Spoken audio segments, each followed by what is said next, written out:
حبايب قلبي، أبطال المستر الفلاح وحوش الصف السادس الابتدائي، ازيكم؟ وحشتوني.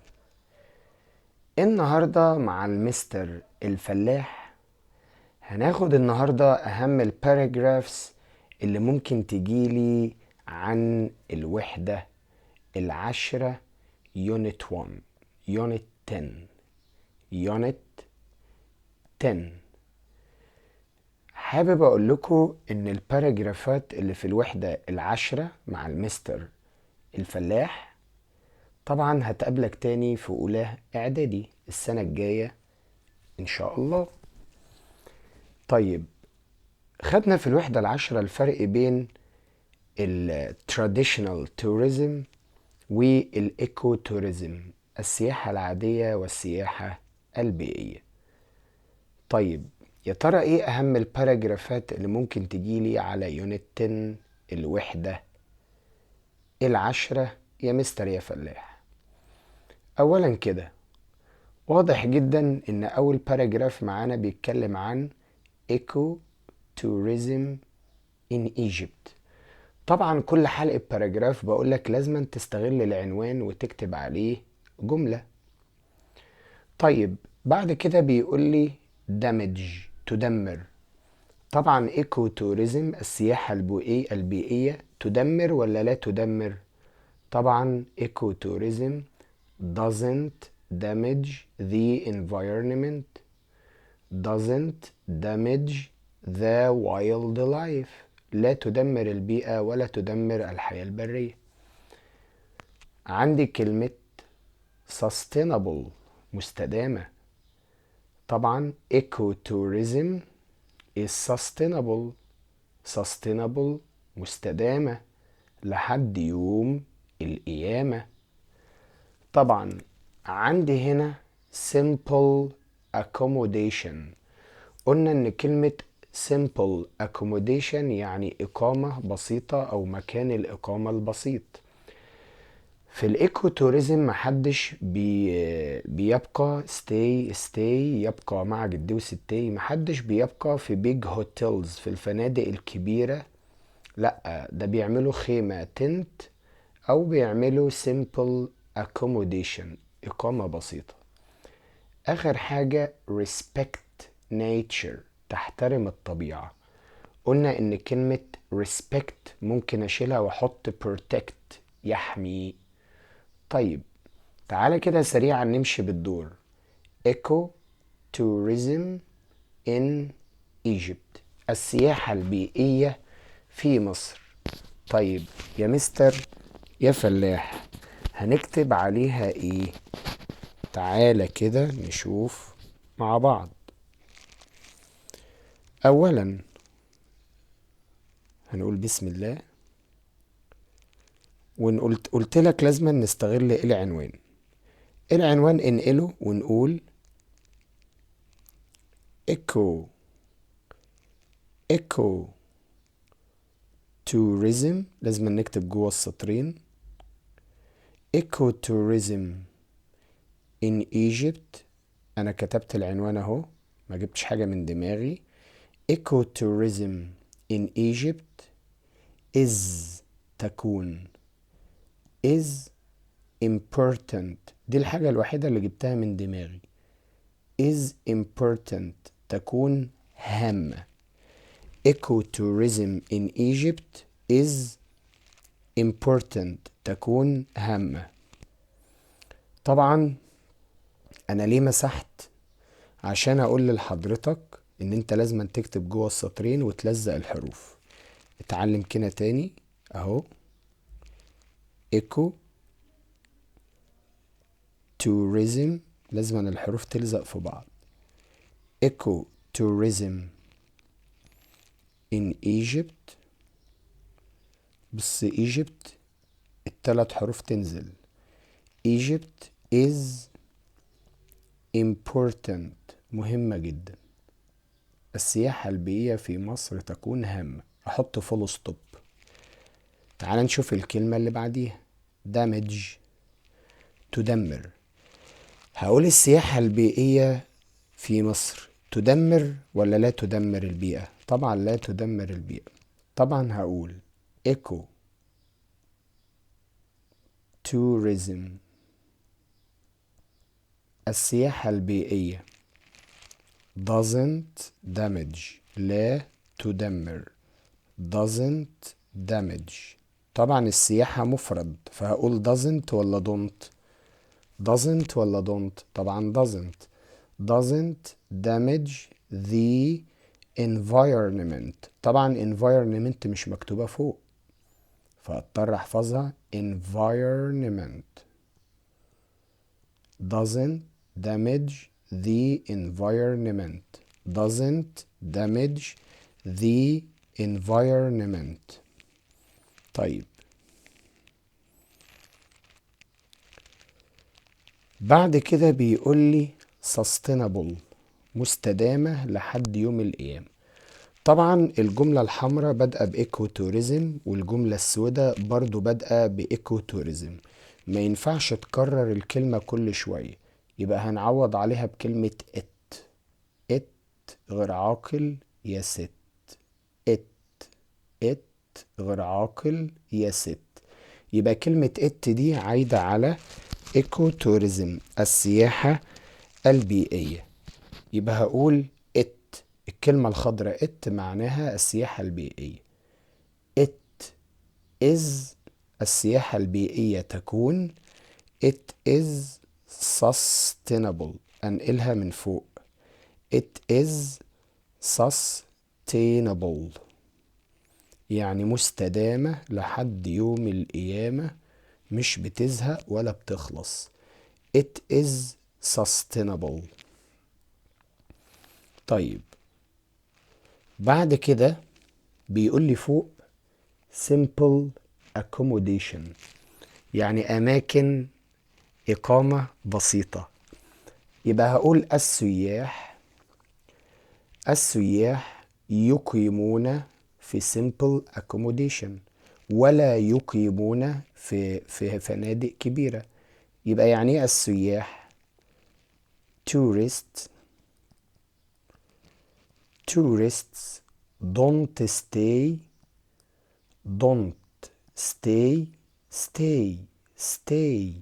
يبقى مع جدي وستي stay يبقى مع جدي وستي.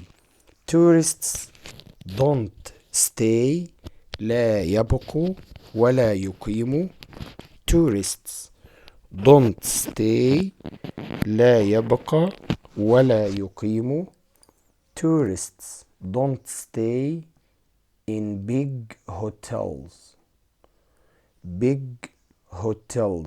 السياح في السياحة البيئية مش بيروحوا الفنادق كبيرة.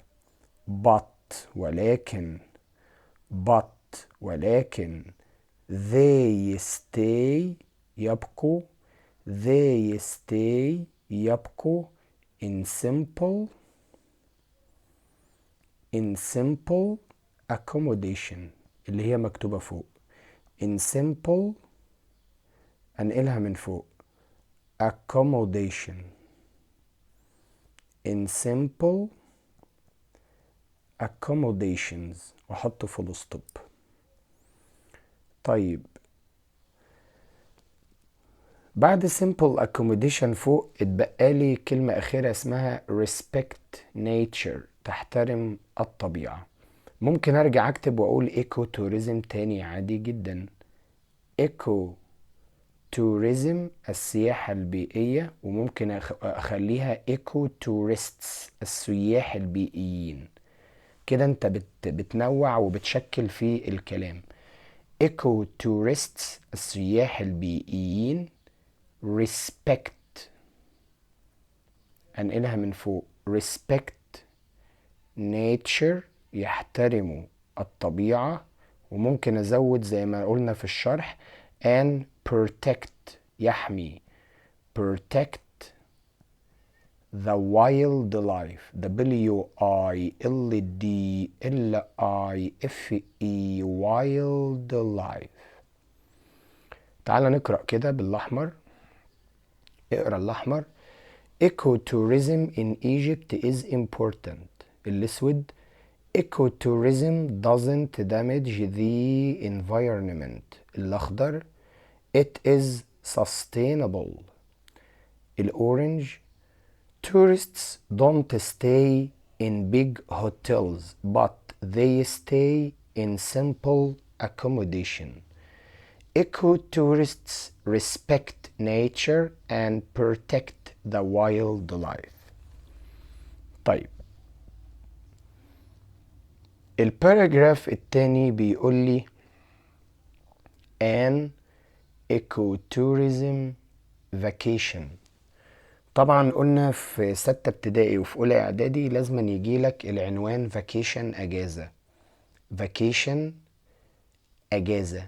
احكي لي عن اجازة ايكو توريزم مليانة سياحة بيئية وعملت فيها انشطة activities. طبعا الانشطة ممكن سفاري in the desert في الصحراء، او underwater photography تصوير تحت المياه. وطبعا شفنا الكورال ريف الشعاب المرجانية او السمك الملون. طيب العنوان تاني يا صديقي العزيز بيقول لي اكتب عن an ecotourism vacation. an ecotourism vacation. طبعا هنبدأ ونقول last week الأسبوع الماضي أهو. last week الأسبوع الماضي.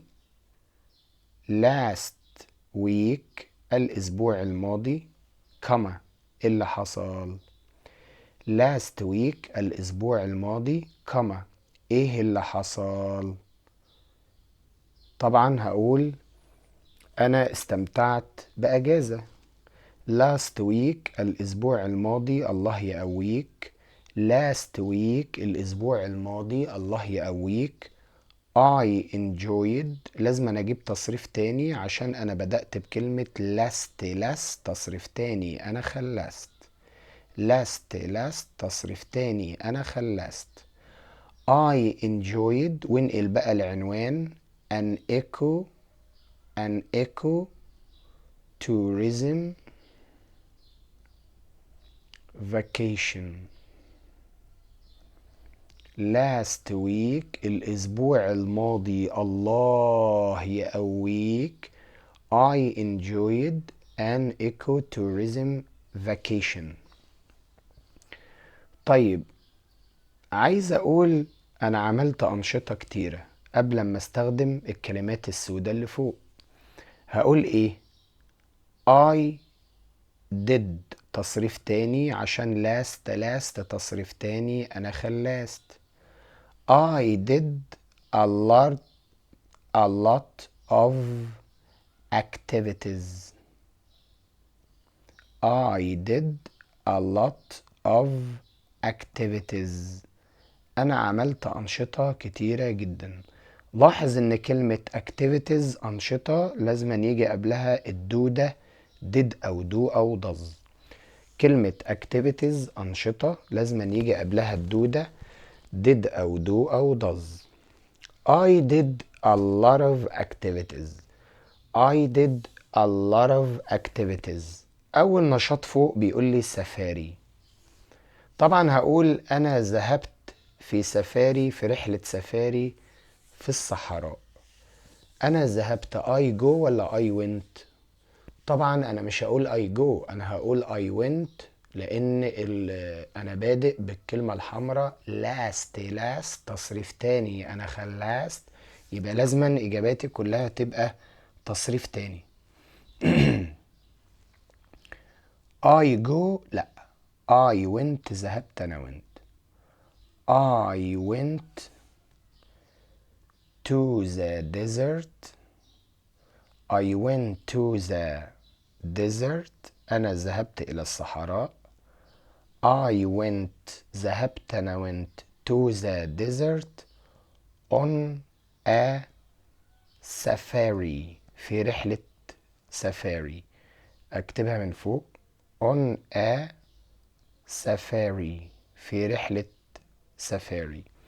طب الكلمة التانية underwater photography، تصوير تحت الماء.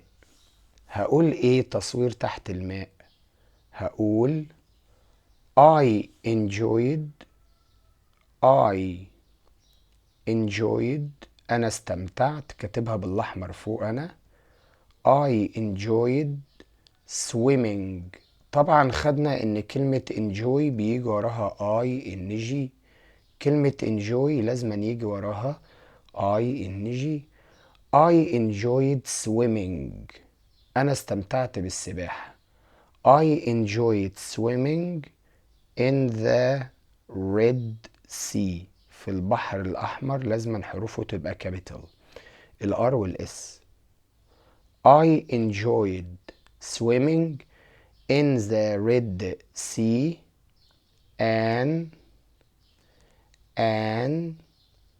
underwater photography.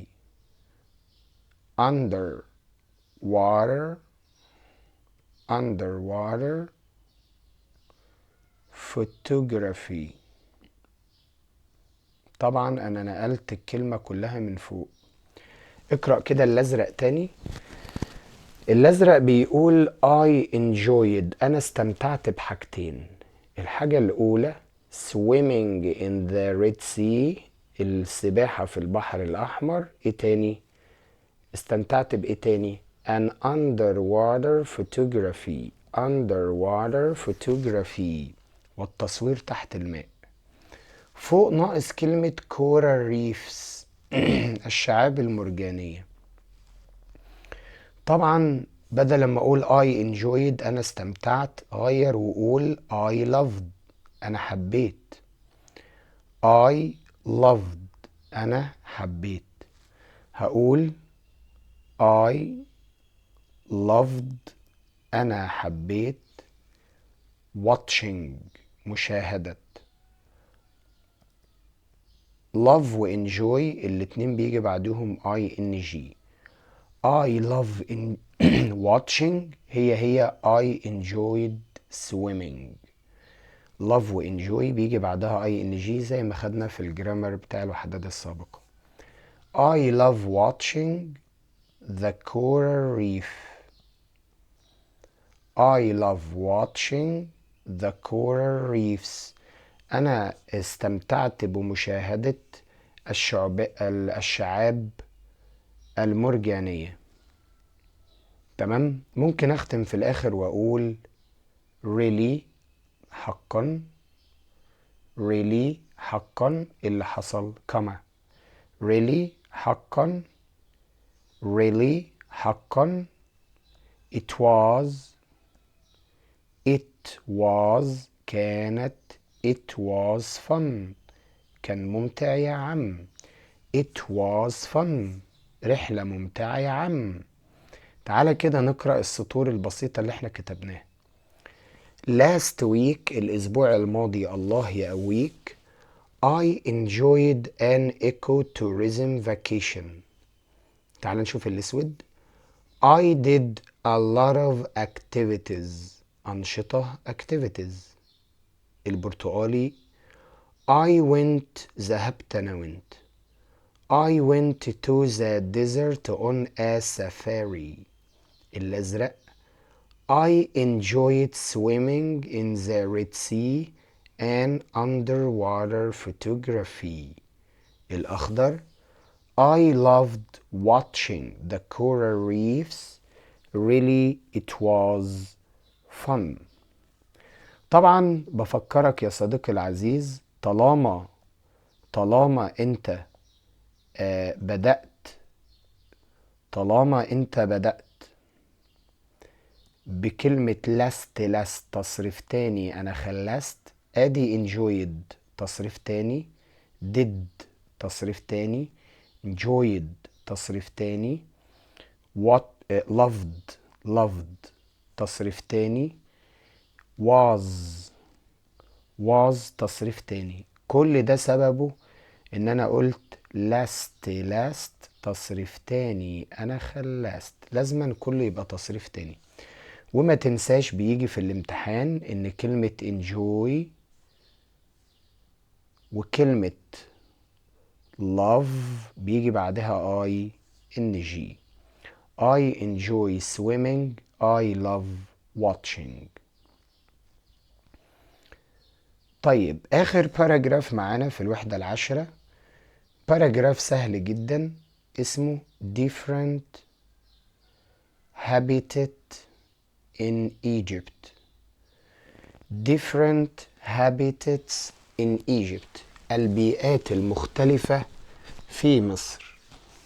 طبعا قلنا ان في حيوانات بتعيش desert في الصحراء، mountain في الجبال، river في الأنهار، sea في البحار.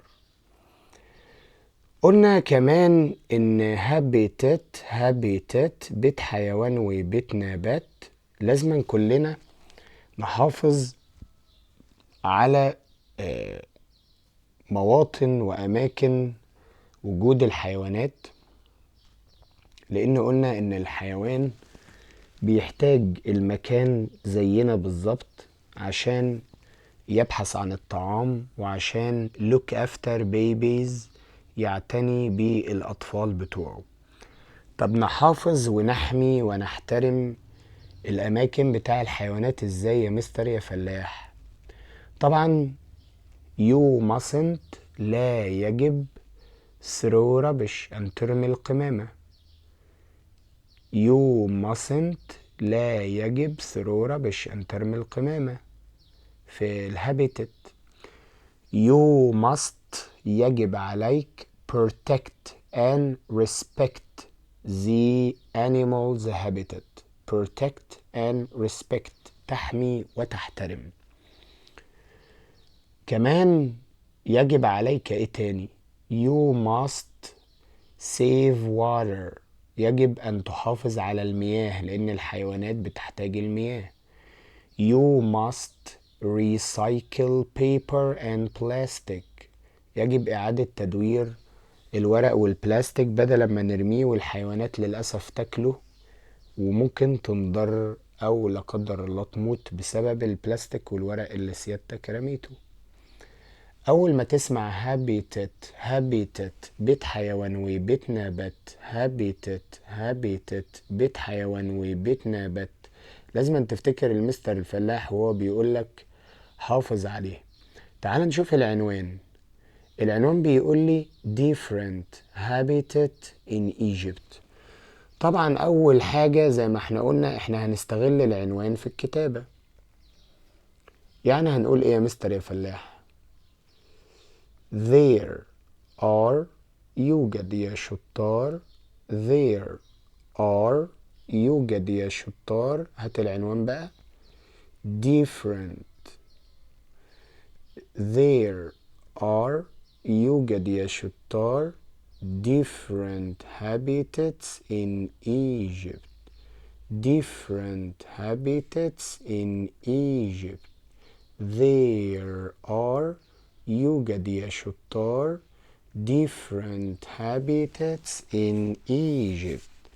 there are، يوجد يا شطار different habitats in Egypt. يعني في بيئات لحيوانات مختلفة في مصر. طيب ممكن نقول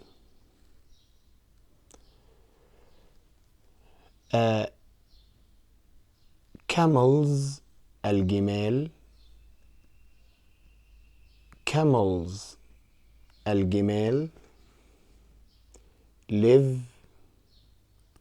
in desert. live in the desert، تعيش في الصحراء. camels live in the desert. كده انا استخدمت الكلمة الاولى فوق desert. تعال نستخدم sea. تعال نستخدم sea. اقول fish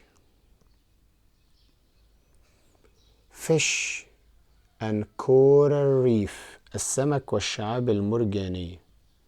fish and coral reefs السمك والشعاب المرجانية مالهم؟ live in the sea live in the sea يعيشوا في البحر. تعال نشوف فوق mountains الجبال. أقول إيه؟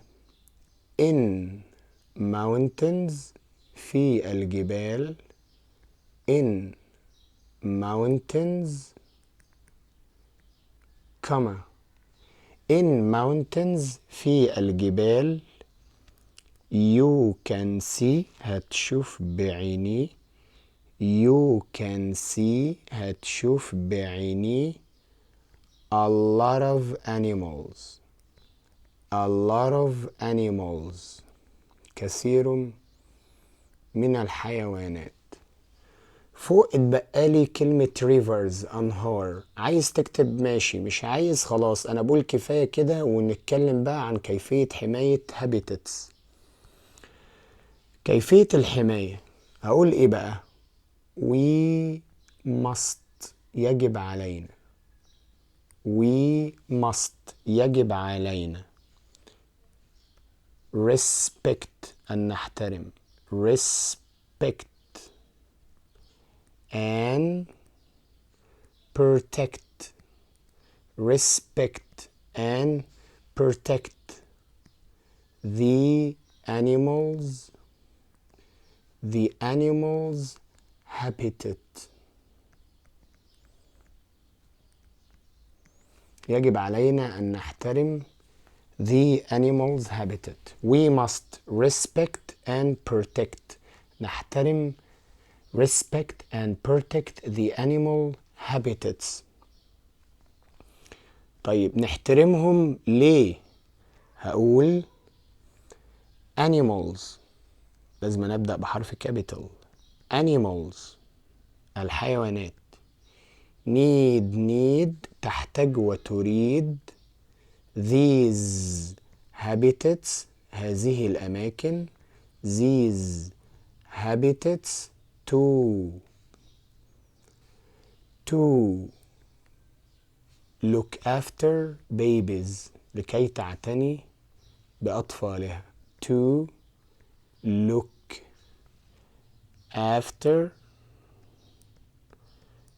look after babies. تمام.